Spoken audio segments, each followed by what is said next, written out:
No, because I definitely want to chime in on this. So first of all, the old man is a simp, right? Clearly, these kids are not raised with the father in the home. Clearly, as you can tell, that the parents are divorced. The kid is smart enough to know not to let the mom spill the beans in the interview. At least that shows that the brother who's alive understands the magnitude of the situation they're trapped in and how everyone's judging every little detail. But that being said, whether the father forgives or not, that's not how you do it. Like for me personally, like if you're going to do that, it's not about that. He did that for virtue signaling. He did not do that for meaningful, deep, emotional response to a traumatic incident of forgiveness and come to Jesus and all that. At least I don't believe so. He doesn't look like the type of guy. And based on the fact and how the rest of the family acts, I'm going to go with the fact that that guy is not that stand up. That being said, honestly, from where I sit, these are two of my future enemies taking themselves off the board early. So I'm not invested in who's right or who's wrong. Dude, that kid is as much a chance at being my problem later as a white nationalist as anything else. And that kid is a mob cop kid. Dude, that's a what that the other kid is a mob cop kid who immediately stabbed another kid as a response to an altercation. They are both high risk youths. I'm sorry. Everything that's come out about everyone involved makes me flag both of them now to worry about them later. So if they're taking themselves off the board right now, I'm with it. That's fine. I'm not invested in who's right or who's wrong and how this got started. But the fact is it looks like everybody's got blame on this. And you can say whatever you want. They got good grades. Wow. So full disclosure, again, Just the Guys is our sister station here. We're friends with everybody that comes on there, but I thought that was pure disgusting. And not only that, the comments made, in my opinion, were just out of the blue. There have been no facts at all, no details that have been confirmed to come out and say definitely not the victim, the boy who was stabbed to death, that he was some high risk youth. There's been no evidence that the father was not a stand up guy. There's been no evidence that he was a white nationalist. What the hell are you talking about? I was so enraged by those statements. It was pure nonsense, and it was disgusting, and it was reckless. Reckless. I wanted to correct some things too. Number one, I think the clip said that, you can tell they came from broken home, whatever. Well, apparently, correction, the black kid, I'm sorry, his name, Anthony, Carmelo Anthony, and the white kid, both of them, well, the black kid certainly came from a mom and dad home, 2-parent family home. So I don't know where that came from. The Metcalf family, it's my suspicion that they are divorced. And it was just based on that little clip they showed with him telling his mom, like, don't say whatever he told his mom. But in no way, shape, or form does that imply that the father is not a stand-up guy, or even the mom for that matter. I don't know how we got from the victim being stabbed to death to now those two kids are just taking themselves off the face of the earth for his future comfort. I don't get that. I think in that same clip he was at, like, or he was said, like, Tyrone, you can speak for yourself, but he said, you can't even make that far-fetched claim. Yeah, I mean, it was diabolical. It was pure, unadulterated lack of any type of. I don't even have words. Nicole, well, Tyrone, I want to get you in this since you were there. Oh, you're muted, Tyrone. My contention here, and since this incident occurred, honestly. And I had a lot of discussion about this on Facebook. Some agreed, some disagreed. It's fine. I got to tell you, I was talking to my wife about this last night, and we were looking at the pictures of both of these boys, and we were just like saddened, okay, by the fact that neither will achieve their potential at this point. We got one that's more than likely going to spend a substantial amount of time in prison, one that's not going to do anything anymore because he's deceased. I don't, you got, and I brought this point up on the show. As young men, we've all been there, you know, in terms of high testosterone. They're in some athletic type of environment. Okay. I don't know why the young man felt compelled to bring a knife to that venue, because actually legally that is prohibited. So that's going to make it very, very difficult for him legally. And he came out and told the cops. He said, I did it. Okay. So beyond that, we're going to have to wait for a trial. I think that we got to guard against becoming so callous that we can't see that these two have some potential. Call me what you will, but when I look at both of them, I see, hey, maybe they're going to be very productive. That's my default. All right. If that doesn't happen, okay, that's another story. But hell, well, how can you get to flag them both, taking themselves off the board? Well, let me just both high risk youth. Where are we getting this from? Right. Let me say this. Okay, I grew up in West Baltimore, in an area where, quite frankly, demographically, you could peg me as a high risk youth. You know, at growing up, right? Now I never got into trouble or anything like that, but just my environment. A lot of guys did, unfortunately. But on the show, I expressed my disagreement with that, and I remain there, and I just remain saddened by the whole thing. One guy's dead, and the other guy's going to prison. And look, there's nothing romantic about becoming a ward of the state as a prisoner in the United States of America. Okay, so it's tragic. I want to get your thoughts on that exchange. I mean, have we lost our humanity? I mean, for somebody to look at what occurred just off of what we saw, a white boy and a black boy, but do we always have to go to race? You know, he's a white nationalist just because he lives in Texas, and I don't understand where he got that take from. I think we're desensitized. I think all of us are desensitized to violence. I think this one particular story, though, hits really hard for the menfolk, right? Because I think to a large degree, they can see how this could have played out in a different way. So when Tyrone is talking about the tragedy of this, it's much greater than what we see on the surface. And a lot of people are kind of reading into their own details and bringing their own little pieces in. But Tyrone is right. When you take a look at this story, what we have is absolute tragedy all the way around. There is no happy spot. Nobody's shining. You know, what the mother's doing, if she's got a boyfriend, not a boyfriend, with the daddy, not the daddy, all of that notwithstanding, we have one young man that's dead. Mm-hmm. His twin is left here to bear the witness. And a young man that's going to go quite literally to living hell, likely for the rest of his life, over something that should have been two punches thrown in the stomach, maybe a 2-piece to the head. That's what that should have been. So that, I think it brings up these emotions that we really haven't dealt with in a society about being desensitized to violence. I mean, just today, some crazy guy, you know, I think it was in New Jersey, was hacking his nieces with a cleaver. Just hacking them, no reason, just chopping the girls up. Yeah. And the brother went and called 911. We've gotten to a point where violence is such an expected part of our day-to-day that it kind of like, okay, right. So these are just two people that I don't have to worry about protecting myself or my family from. We're not seeing it from a human perspective, but literally we're up to here with it. We're up to here with the Jordan Neelys of the world.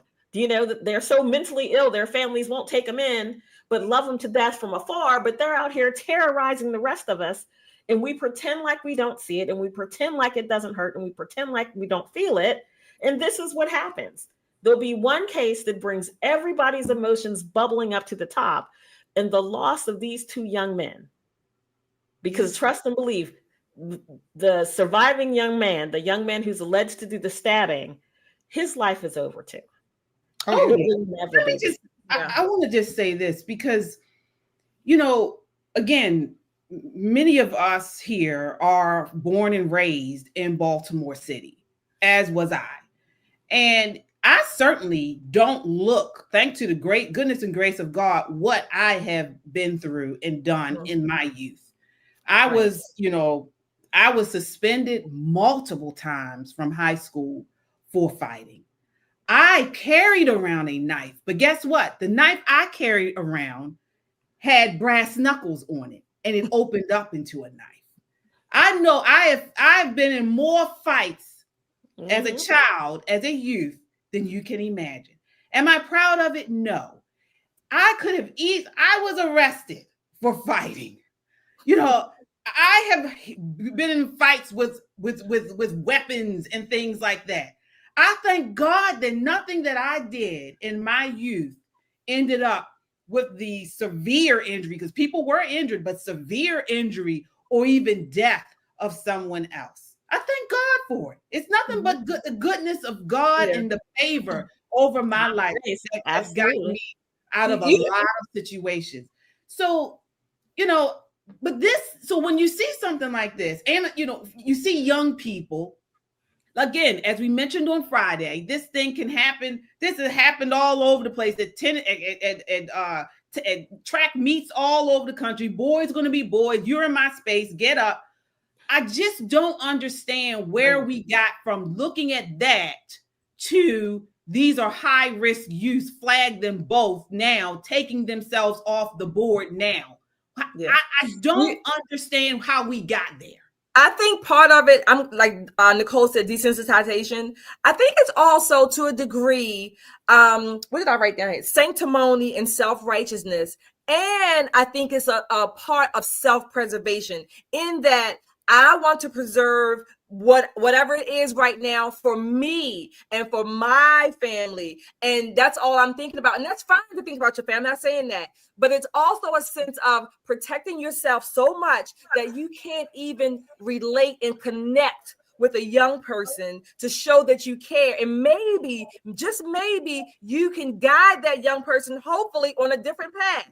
You're so hardened to a degree. Again, and I'm not saying this because we love Gimpy, we know Gimpy, or like you said, Sister Shaw. I'm not saying this directed at him, but I think this is all of these things might play a part in it, and that goes for any of us, that we can become so hardened, so cut off, if you will, because of the horrible things that happen, to the point where we can't imagine how can good and evil and love and hate and good and bad coexist. Well, guess what? They have been existing since the beginning of time. And it's still up to us to find a way, if you will, to live out a purpose, to instill a sense of purpose in the generations that are coming after us, and still demonstrate what goodness is, what beauty is in the midst of all the evil and chaos. And get offline, folks. You get out in the world and get around young people. Then if you get around young people in your area, you're out and about, because this online provides a false sense of reality. It's the worst of the worst that you encounter, generally speaking, online. And so if you try to gauge life, gauge people from what you are encountering online, you're going to be lost. You're going to hate life. For my wife has a sister, and we always talk about the way in which they were raised as opposed to how me and my brothers were raised. Okay. And we compare and contrast. And I think that there do need to be a lot of nuances there. I know when we left the house, the message we always got was, don't waste your one phone call on this house. Okay.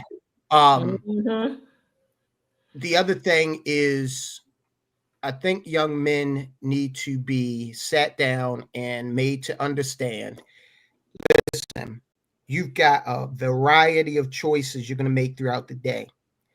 With each choice, think about some alternatives that could happen as a result of that choice.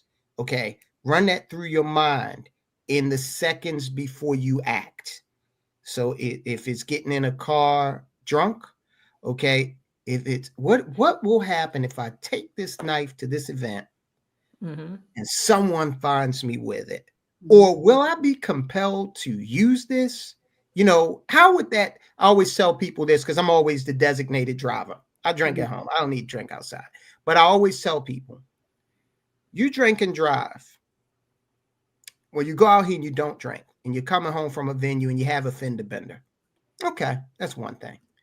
But now, say you've had a few drinks and you have that exact same fender bender. Now it's a whole different ball game. So young men need to be taught, listen, don't act so impulsively. Okay. You've got to think about your actions, because one action you commit at, what are these guys, 17, could just destroy the next 70 years of your life. Okay. So, you know, you can't pull that stuff back once it's out there. You can't pull it back. Right. Yeah, folks, and I see we have Gimpy here saying go watch, and we played the sound bite. So, but definitely you can rewind this. Definitely check out Just the Guys. Yes. You know, and you can watch the whole segment, the whole show, actually, as I did. It was just the show that just played on Saturday. Yep, yes, definitely watch the whole show, and maybe you'll come out with something, you know, a different reaction, a different response than we did. I don't know how, because we just literally played the segment, but okay. But we got to move on, folks. Again, well, let me say one quick thing. I think one other important thing we've learned is do not borrow money from KJ, and if you do, God, please pay it back. Okay. No, man. You got them knuckles. She's coming for that ass. She's coming. I'm saying. KJ Soprano. I'm saying, you gotta understand. I think Allie, me and Allie here, we are kindred spirits. I think, you know, I'm the oldest of 4. Okay, so you know, coming up, you know, a lot of these battles weren't even mine, but it was like somebody's messing with my sisters or whatever. Go get her. Go get, you know, KJ. She's, you know, KJ. This person did this to me. This person did that to me. So, again, you know, but I'm an old person now. I'm a mother. I'm a wife, and I'm not out here fighting anymore. You know, so yeah. Wait, just in case somebody swing on you on a man on the street interview. Right. I mean, like I said Friday, I stand on this. Exactly. And I think we all, yes, ma'am. We're waiting for when we're doing these man on the streets.